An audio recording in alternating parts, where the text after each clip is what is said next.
Okay, no talking. As it goes live.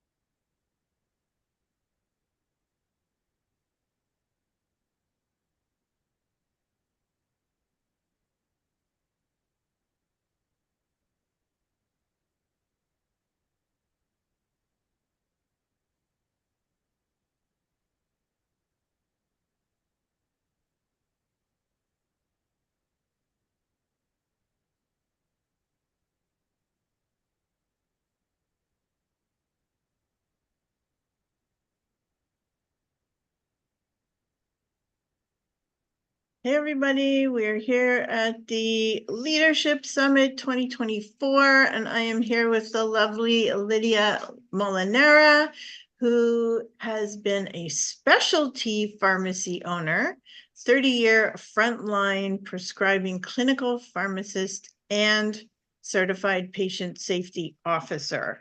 She is also a fellow to the American Society of Consultant Pharmacists and a certified geriatric practitioner. Lidia has been an educator and advocate of patient safety throughout her career. She is driven to empower the millions that take medications and equip them with the essential tools to not only take care with meds, but also to navigate their healthcare journey optimally. She has been awarded the National Commitment to Care Award and Health Promotion by Pharmacy Practice. She has developed the Take Care with Meds podcast, releasing February 2024, just in a few weeks, which explores patient stories and struggles and how acknowledging those experiences related to harmful events showcases the solutions and advanced safety. So thank you, Lidia, for doing all of that. And I know you're going to be talking on A.C.E, your healthcare journey, and I can't wait to learn from you. So thank you so much for being here. Very much for having me. It's always a pleasure to be able to speak about this and to, like you said, educate and really get into what we need to know to protect ourselves. So love it. So take it away. Right. So basically, what I want to ask all of you is what happens when you get sick? What happens to you emotionally? What happens to your physical body? Obviously, once you get sick, you don't feel well. So you're going to then try and figure out what's going on. And part of that is going to the pharmacy and picking up an over-the-counter medication if you have a cough. Or if you have a fever, you're going to end up going to get a Tylenol or an Advil, something to reduce pain. But if you have a injury, then you likely might call an ambulance. So seeking healthcare kind of depends on what happens when you get sick. We can all agree and understand that. So in healthcare, and in particularly the way we do things, is normally the number one therapy in fixing something when it's wrong in our health is medication. And I can tell you that 1 in 3 people take medication in North America every single day. And as we get older, we take more and more medication. So there's definitely something here where we have a very safe medication culture. But I can also explain to you that if you can imagine this, when we go on an airplane, we put a seatbelt on and we're very high, and likely if it fell, we may or may not survive. The seatbelt isn't likely going to make that much of a difference. Having said that, it does help protect us.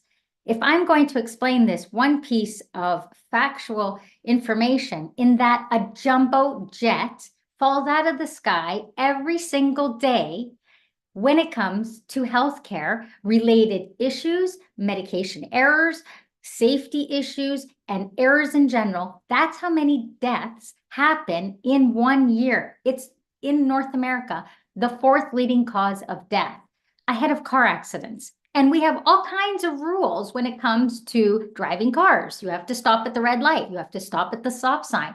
You have to put your signal light when you're turning left. You have to watch for pedestrians. There's all kinds of rules. So think about when it comes to your own health care and when it comes to medication, what's your skill set? What are your rules? What are you following when you have to go and buy an over-the-counter medication, when the doctor's office says, I think you have this, and this is the medication based on that diagnosis that you need to take. What are you arming yourself with to make sure that you don't become someone who gets harmed or has a problem where you end up in a emerge or worse, death from medications? And we know this happens. And we also know that it's very preventable. And in my 30-year span, I have seen so many preventable errors that did cause unforeseen harm. So we really need to dive into what it is that we need to do to protect ourselves. And in my own personal experience, I've seen these things happen. I've heard the stories, but I also experienced it firsthand as a mother. And when my daughter was 9 months old, she wasn't feeling well at the time. It was crazy in pharmacy. There was such a shortage of pharmacists. And I was working 9 a.m. to 11 p.m., 7 days a week. It was just a crazy time in my life. And when I would go home, the babysitter said to me, left a note that she wasn't feeling well. She gave her some Tylenol. She'd call me at work and tell me, she's not feeling so good. She's a little fussy. I've given her some Tylenol. And then I would get home and I would see she was burning hot. This fever had not broke. Something was going on. And I actually couldn't figure out what was happening. So I just thought, well, it's at the beginning stages. It's probably a virus. Often children, when they have viruses or an infection, it presents itself with fever. And when it breaks, usually the rest of the stuff, we become aware of what that is. Nonetheless, you're still worried, you're still scared, you still feel a bit helpless until you really know what's going on. And that anxiety exists when someone you love is sick because they can't articulate what's going on. And all you can do is watch and monitor. So this had gone on for 3 days and I had had enough. I could not get her fever down. I tried to use a combination of fever pain relievers and I couldn't get this girl's fever down and I was worried. She was 9 months old. She had no symptoms of anything else. There was no rash. There was no ear tugging. There was no nasal congestion. So it was like, what is going on with this poor girl? So I took her to Emerge. I could not see the doctor, couldn't get in. I mean, a lot of us have this problem happen. It's a Friday night. Where are you going to go to seek some help? So I took her to emergency at the time. And I, at the triage desk, the nurse asked me what was going on. And I tried to explain that this is just, she wasn't eating well. She was wincing in pain. Something wasn't right. So I waited 6 hours. I saw a pediatric resident. He did all of the things that he needed to do, checked her tummy, checked her ears, checked for strep, and basically said, well, it's a fever, do lukewarm baths, told me all the non-drug measures and the drug measures, asked me the dosing, how many times I gave it, went through everything with me. And then basically said, go home, monitor her. If anything gets worse, come back. But I had this, thing in my stomach where it was like, I don't want to take her home. Something isn't right. This girl has a very good appetite. She's always happy. This was a happy baby. And now she was not right. And I had this feeling inside of me where this wasn't right. And as a mom, sometimes we think we're overthinking it. Remember, I was tired. I hadn't slept well. At this point, I hadn't eaten. I waited another 6 hours with no food. It was a situation where I was exhausted.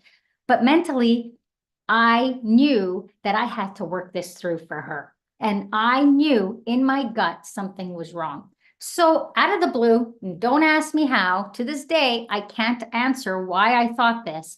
But I said to him, can we check her urine? Make sure she doesn't have a urinary tract infection. Because 9 months old and urinary tract infections don't always go hand to hand. And also, I hadn't given her a bubble bath, so I didn't know how she would have got one. But I thought, let's just check that because there's nothing else that I can see either. And he can't see anything. So he reluctantly agreed in the sense where he was like, sure, no problem. You'll have to wait. So we waited. I went into a little tiny closet room because even at that time, there wasn't very many beds that you could actually sit around and wait and emerge.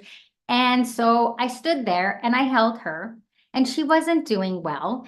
and she was still hot. And I remember thinking to myself, I have to do whatever I can for this baby. Something isn't right, and I have to keep asking questions.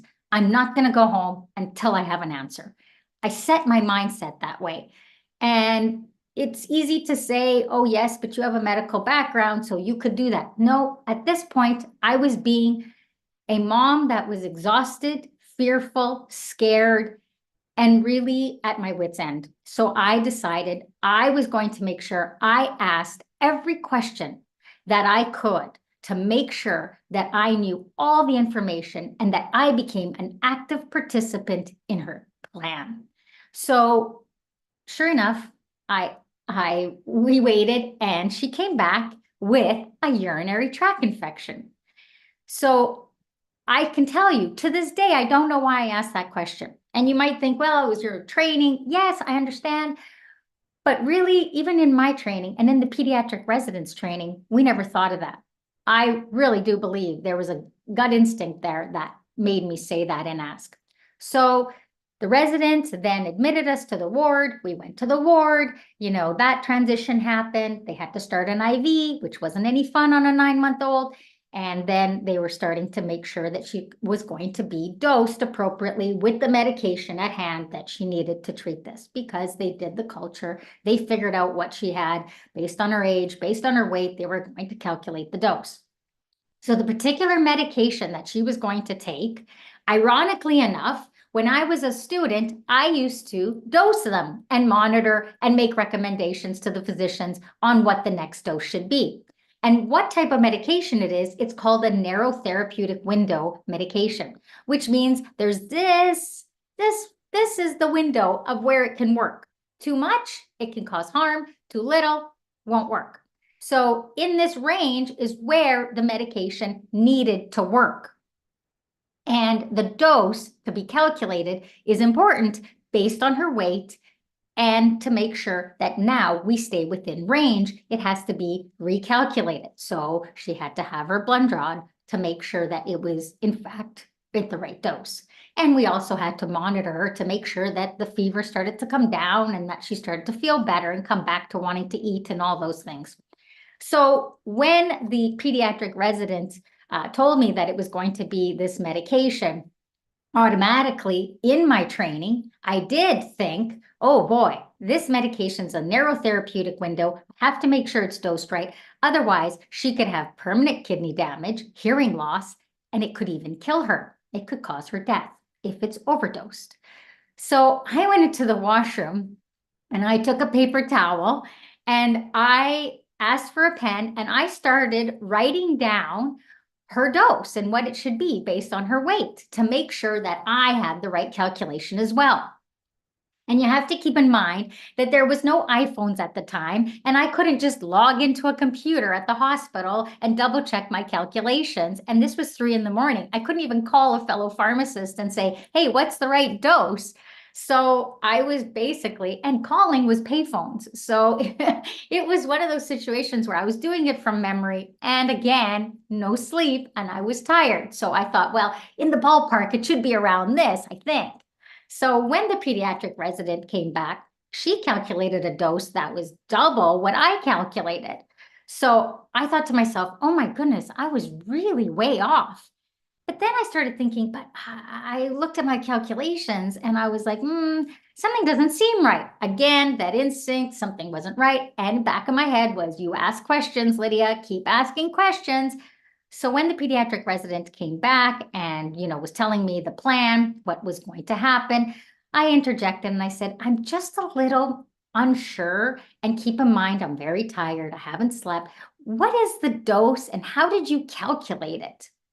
So the pediatric resident, I can remember, she looked at me like, and what would you know about this? In the sense of, this is a medication that we use in hospital. And I said, well, when I rotated, I used to actually do these calculations. That was one of my rotations. I did these calculations. So I said, I didn't get what you got. How did you get it? How did you get to that dose? So as she was going through it, she realized she had made a mistake. So I looked at her and I said, wait a minute, you don't multiply it by that. You have to do this. And she went, wait a minute. And we were both looking at each other like, who got it right and who got it wrong? Because we came up with two different doses. And remember, the dose is critical in these medications. When you look at other medications, you can get away with taking 1 or 2 tablets. Not this. This had to be dosed appropriately. And it was IV. It was going to go into her right away. It wasn't a situation where we could pump her stomach if something was overdosed. So we really sat back, recalculated, and we came up with the right calculation, which I'm going to say, as the pharmacist, I had calculated it correctly. So she was grateful. So the idea that when we speak to healthcare professionals and we question what they're doing, that they're going to push back. Remember, as a healthcare professional, when I get asked a question or there's something that doesn't seem quite right from the patient, I don't dismiss it. I listen to it to make sure that I haven't missed something or that isn't an error that I'm about to make. I've learned the importance of listening to patients. So she did do that, and we did recognize that the dose was high, and we did adjust it, and things carried on. So my own personal experience taught me that advocating, communicating, and educate were the critical aspects that made sure that my daughter stayed safe. So with advocate, what we do in this skill set is we really learn to speak up. So we remove the barriers that keep us trapped from telling or saying what we're thinking or asking the question that's burning in our mind that we don't understand, or explaining what it is that we're trying to say, but it's not being understood and the communication isn't there, not to be afraid to re-engage and to re-talk about it. With communicate, what we're trying to do is really understand what is happening and how we provide clear reporting of the situation. So I had a situation with my daughter. She had a really bad fever. What I didn't do in my clear reporting was provide every single dose that had happened, that she was given, because had I had that information, it would have maybe been better for the pediatric resident to see that over 3 days, this girl was being diagnosed 24/7. So what happened in that timeline? Because for 24 hours, I continued to give her pain reliever, fever reducing medication, but it wasn't breaking. And then when I had the breaks in between, her fever would spike high. So if I had that written down and presented that, the communication piece of this skill set really would have showcased how much easier potentially it would have been to look at other things and to make a better diagnosis. And with educate, this is the piece where I did have confidence because of my training. So with educate, remember, way back when there were no cell phones and no Dr. Google to look up things, it was based on my knowledge. But today, that's a different situation. You can go in and look at things. And where I love the whole idea of having information at your fingertips is because when you educate, you learn the questions to ask, you find out about what you're experiencing, what your symptoms are, what it can be, you explore it, and then you take the information back to your healthcare professional and you discuss it, and you learn when to check. When do I check? With part of the plan. You need to become an active, engaged participant in your healthcare journey.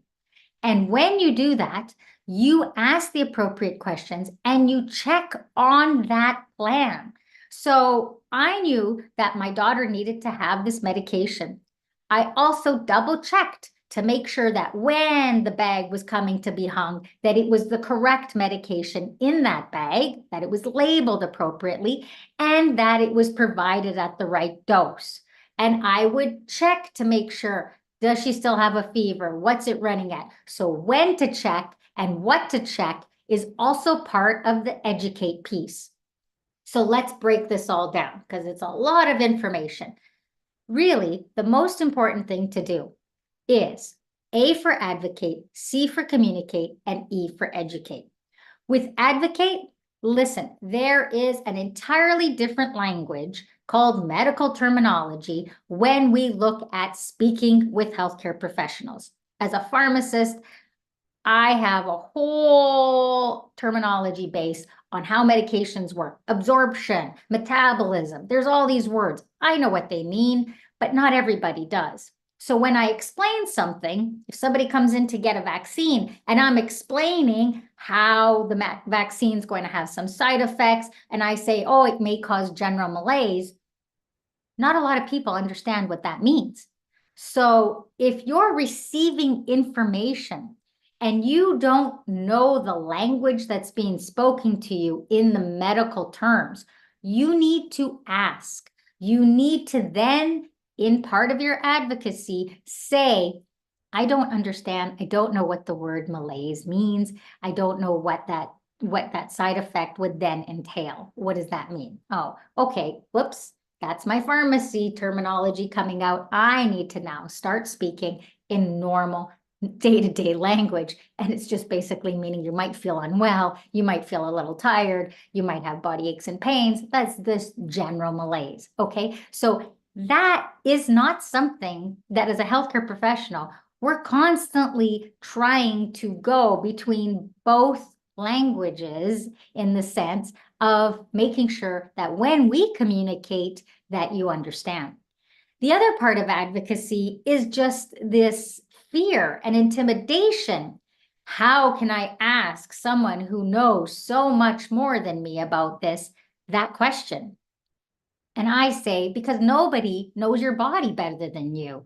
So if someone is saying, or, you have the instinct as a mom or as a dad about the child, you've seen it, you've lived it, you have the knowledge. It's explaining yourself so that others understand what you're going through. And if you're a caregiver, you have to explain what is happening to that other person. So advocacy is really being able to do that, not having the fear, not having the anxiety of asking the questions, of speaking up and saying, that doesn't seem right. I don't understand this. How can we make this better? What is the risk of that? What is the benefit of doing it that way? Why should I do that? So these are the things that you have to get comfortable with doing because they protect you. It's a skill set you have to incorporate each and every time you engage with a healthcare professional or in a healthcare setting. So that's something you want to make sure that you don't have the fear and anxiety or the intimidation around asking questions. And I know some healthcare professionals are very open to answering them, and others have a timeline on when you can ask questions and you get your answers. If you're not comfortable with the healthcare provider, that they're not providing you with the information you need to make a decision, you need to say that. So don't shy away from saying, I don't feel like I'm being listened to. I really, really don't understand this. And I need to understand it before I do this, before I take this medication, before I get this surgery, before I get this procedure. So there are some situations where it's life and death, and there's only one thing to do. Okay, don't have a lot of questioning at that point because there's no time. But when it comes to a medication and the doctor's putting you on it, you have the ability to ask, why am I going to be on this? How should I take this? And why is it necessary? And what is the risk of taking this versus the benefit? So ask the questions. Then we look at advocacy in just a completely different way in the day-to-day language barrier. So if your primary language is English and you're in Italy speaking to a doctor who speaks Italian, you're going to have miscommunication because you won't be able to speak the same language. So advocacy becomes a little difficult. But I'm going to tell you, again, in this new age, Google Translate, being able to show pictures. I had a girl come in who did not speak English, and she was typing in her phone what she wanted to say, and it had translated to English so that she could ask me the questions. We are at that point where we can do that. So you can't even use a language barrier as a way to inhibit you from speaking. You need to still find a way to make sure that you ask the questions and you speak up. In communication. So communication is providing a clear record. We don't always do this either. So we have signs and symptoms of things. And if it was all pieced together because we had written it down, a physician, a prescriber, they could piece it together a little easier if it was written down. And I'm going to explain this. So I had a colleague who had lupus, but it wasn't diagnosed. And so she had, terrible pain. She had many different symptoms, but they were all treated individually and nothing was put together. So she ended up with a rash. She went and found out about it. And then at the end of it all, it turned out that she had lupus. And one of the things that was so interesting, she walked away from that and she said to me, I wish I had written down my symptoms because I could have pieced it together better. So it's really important that when you have your signs and symptoms, that you track them. You track when you have a period, how long, how heavy. These things are important when you take it to a diagnoser because the clearer the picture, the better. So if I talk about my daughter, one of the things that happened afterwards was when I brought my baby home, the babysitter said to me, oh, that makes a lot of sense. She had a smelly diaper when she peed. And so that piece of information would have been critical in quicker diagnosing what she had. So you understand that clear reporting of your health situation is vital in helping to bridge the gap in understanding what's happening. And then we look at educate. So like I said, educate is asking the questions and when to check. Well, there are 1,000 questions that you can ask based on the situation. Yes, but here's what I'm going to say. You're going to have something in your gut telling you that doesn't seem right. I guarantee you that. When that happens, you have to ask. When a medication is prescribed for you, the number one question is why? Why that particular drug? Why should you be on it? Why is that going to help and not hurt? So why is the number one question you need to ask. Once you ask your questions and determine that, yes, this is going to be necessary, I understand if I have strep throat, I need to take an antibiotic. And why am I taking that particular antibiotic? Because it's the recommended antibiotic to kill the bacteria that we normally see in strep throat. And why do I have to take it for 5 days? Why do I have to take it for 10 days? Because that is the recommended guideline and the dose. And what is the risk if I don't take it? Well, strep throat and strep can cause other problems with your heart and other situations with your brain too. So it's important that you take the antibiotic. Your risk in taking the antibiotic is going to far outweigh anything that is going to happen if you don't take it. So your benefit is definitely there. That's how you make a decision based on medication. When you look at a surgery, you have to do the same thing. Why do I need the surgery? What will the surgery do? What is the success rate to the surgery? Why this type of surgery? Are there other surgery options? When do I need to take it? What does it look like in recovery? So asking questions, and you know what? It comes back down to your why, what, when, where, and how. Think of everything you need to ask in those. Why do I need this? What do I do when I take it? How do I take it appropriately? What do I do if something goes on? And where do I go and seek help? And how should I continue? Do I need to continue this medication? Oftentimes we have people come into the pharmacy where they got a month with 2 refills. Once those 2 refills run out, they stop taking it. They're not aware that they have to continue to take the medication and they shouldn't stop it abruptly. So it's really important to make sure that you understand taking medication has also these same skill set requirements to make sure that when you take it, it's safe for you. So really ask the questions. When you do your research, make sure that you go to a website that's clear and transparent. It's not trying to sell you something while it's explaining the certain symptom or the sign, because when it's trying to do that, likely then it's not giving you a clear picture. So you want to go on to websites that you know that are very, very accurate and government funded or not-for-profit funding, because they'll have good information and it's transparent. And of course, last but not least, when you take all your information, take it back to a healthcare professional. Talk to your pharmacist, talk to the nurses, talk to the physicians, and say, I have had these things happen. Here it is. It's documented. This is what I've been going through. Now, I've read that potentially this could help. What do you think?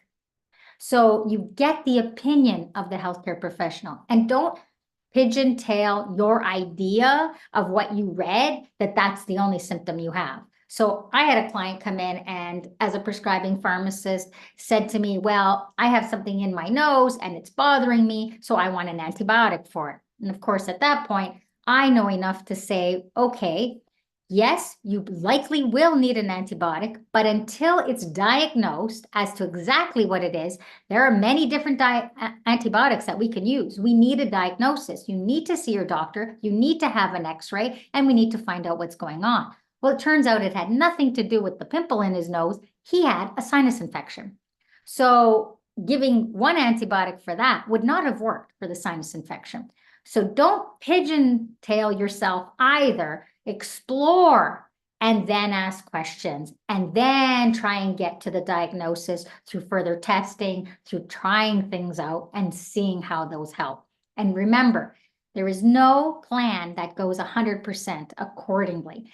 Things need to change. So if you think about renovating a kitchen, you think to yourself, oh yeah, I really would like some shelves there. And then when the contractor's putting them there, you're like, I don't know if I like that. I think I might change that. So that's the same idea as healthcare. Nothing is static. As your body gets better or as your body gets worse, different things need to be put in place. It's dynamic. So that's why basically we say science is an art, because we have to continually monitor, follow up, check. You have to continually advocate. You have to continually mark your symptoms, and you have to continually educate yourself on what's happening.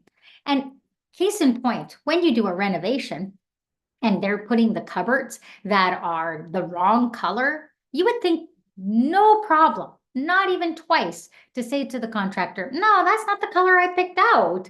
I don't want black cupboards. I wanted white cupboards. You brought the wrong ones in. You would have no hesitation. So when it comes to healthcare, I want you to think the exact same way.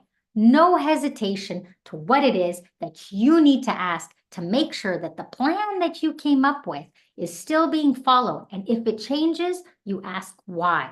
So why do I have black cupboards now and not white cupboards? Well, because the white ones are out of stock and this was the timeline. You still need to be a part of that decision, right? You still need to agree to it or say, no, I still want the white ones. I'll wait. So you need to be actively engaged in your healthcare. And this is how you're going to make sure that you're protected.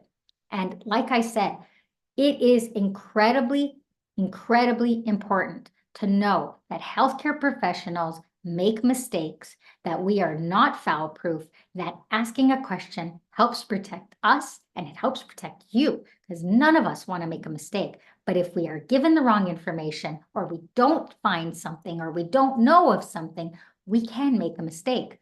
And I have had many situations where patients have advocated and said something, and it is incredibly important. So I had a patient who had an allergy to latex, and before he even got the vaccine, asked, are the gloves latex-free? Is the Band-Aid latex-free? And truthfully, I didn't even think of the Band-Aid. Well, the gloves are always latex-free, but I didn't think about the Band-Aid. He had a severe anaphylactic reaction to latex. So him saying that to me really was beneficial for him and for me. So I didn't want to make a mistake either. So it's not the same as how we perceive it. We think they don't want us to question. In fact, it's not like that. We do want you to be actively participating because it's your healthcare. It's your body. We're there to help you, to protect you, but you're also there to protect yourself.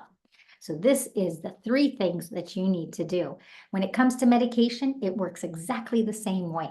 You ask, you communicate, and you educate. And then that way you can ace your healthcare journey and protect yourself and your loved ones. So one of the things I want everyone to do is to have a notebook. Buy it for $1 and a pen. Every time you go in to see a doctor, present your signs and symptoms, write them down when you start to feel unwell. I know it seems tedious, write it down. Put it in your notes. Make a folder that just says my healthcare and write down things in there, type them in, whatever's going on. Provide that clear picture. When you're at your doctor's office, write down your questions before you go in so that you don't get a little flustered or caught up in conversation and then say, oh, I forgot to ask that question. And then you have to wait for the next appointment, right? So make sure that you document, write these things down, write your questions down ahead of time so that you just don't even think. You just say, why am I using that medication? This medication is causing me to have very bad diarrhea. Do I still need to take it? Can I change it to something else? This medication is super expensive. I can't afford it. And I'm pretty sure that I won't be able to fill it next month. What else can I do? So really write everything down. Write down your questions. Research when you're told something. Your daughter has a urinary tract infection. Go back home, look at that. What does that all mean? And then go and seek more information from your healthcare professional if you have questions about it. That is how you're going to navigate your healthcare journey, and you're going to be able to have the skill set so that you can look both ways before you cross the road with your ACE intact and really make sure that your healthcare journey goes well. So that is what you need to do. Wonderful. I love it. Wow. Fantastic information, Lydia. It's, being actively engaged in your healthcare is such a powerful statement, so important. I've always been that way, but I know other people just take whatever they hear as, Gospel almost, right? words from God, if you want to say, but but I totally agree with you. As a layman and as a professional, I have a huge amount of respect for the fact that you're sharing this and wanting other people to advocate as well, because at the end of the day, we're all human, right? We're all human, and yes, humans are not perfect. But one thing that you mentioned that really scares me, and thank goodness you're a professional who had a lot of experience in this area, but when you're talking about the dosing calculations and, you were talking about, obviously we have to protect ourselves, but how does a layman person know how to protect themselves other than getting a second opinion, in which not everybody's going to go and get a second opinion when it comes to a medication or an IV or something like that? They're not going to go necessarily running out. I mean, if it's a big surgery, they might. If it's something else, they might. But, this might not be a typical thing that you'd go and check, like a pill dosage or an IV dosage or anything like that. So is there anything you can share with us that might help us as laymen people who are not in the medical field that we can do to protect ourselves? Because we would have absolutely no clue whether that was the right dose or not. But I'm at the sort of trying to explain that it doesn't matter whether that's a dose or a surgery. What you do really need to do, and a lot of people say, oh, this Dr. Google thing's taken too far. I don't believe that. Like I said, what I think is you should go on and double check. So had I had my phone with me, I would have went in and double checked what's the normal dosage for this medication. And everyone can do that. It's as simple as that. You can go on and see the actual prescribing information from the drug company, what the normal dosage should be, dosage and administration. That's what it's called. You can read that and it'll tell you exactly what this dose normally is calculated for. It is available right on the internet. And So you take that information back and you say, okay, for my amoxil, which is a penicillin antibiotic, the doctor prescribed 500 milligrams 3 times a day for 10 days for my strep throat or whatever that is, right? Yep. So you take it back and say, now, is that the right dose? Okay, remember, you have the ability to check on your phone. You can easily Google the name of the drug and then say dose for strep, and it'll come up, number one. Number two, you can ask the pharmacist. So even in a hospital setting, you can ask to speak to a pharmacist. There are pharmacists in the hospital working 24/7, and you can always ask to speak to a pharmacist and just say, I just want to understand and make sure that this dose is calculated correctly. You can call your community pharmacist from the hospital and say, my daughter's in the hospital, which is what I wanted to do, but it was 3 a.m. and I couldn't. I wanted to use that route. And I was a pharmacist to call someone and ask. There are 24/7 pharmacies now available to call. Back then, there weren't. It wasn't a thing.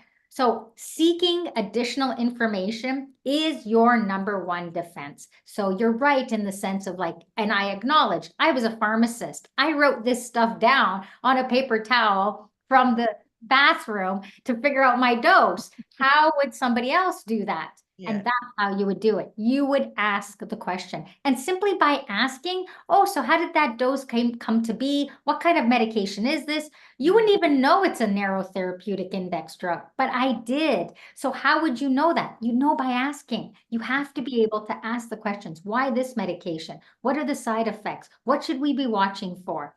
How does this drug work? So all of your 5 questions should be there so that you protect yourself. And that's your piece of advocacy.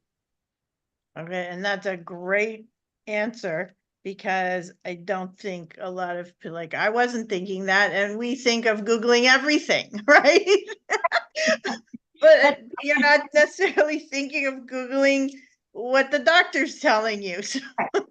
Right. And I really do compare it to like a kitchen reno, like when you're thinking about, oh, what are the latest trends in kitchen renos? Well, it's kind of like, well, what are the best medications at this point for antibiotic resistance? What are the best drugs for using for this? What are the latest medications used in cancer? Even me, I know, but I still have to look things up. I have different resources, of course, but sometimes I'll look at things on Dr. Google and I'll see and I'll get to my resource that way. So there's no shame in that. I think what it is pigeoning your diagnosis based on it. I think it's an opportunity to ask questions and to really understand for yourself which questions to ask. Yeah, thank you so much. Great information. I wanted to throw a little joke out there when you were talking about malaise.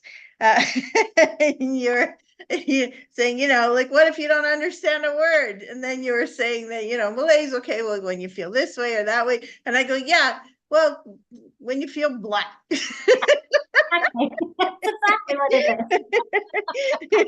There's a layman term for Yeah, malaise. that's what it is. That's the best way to describe it. So that was fantastic. Thank you so much for that amazing presentation. A lot of great information.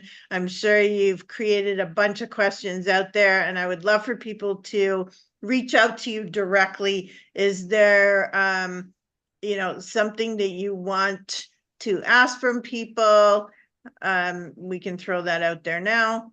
Sure. Well, I mean, like if there are questions or if you would like to come on to the podcast and explain your story, because we know there's many of them where things necessarily didn't go right or we didn't advocate and there was a problem because of it. I'm more than happy to speak with you about that. You can reach me on my website, which is the www.lidiamolinara.com. And there's a section in there where you can email me. I personally look at those. If there's questions that you have, please do that. Absolutely. Send me an email. I'd love to hear from you. I'd love to be able to answer your questions and to help you through this and navigate your journey for sure.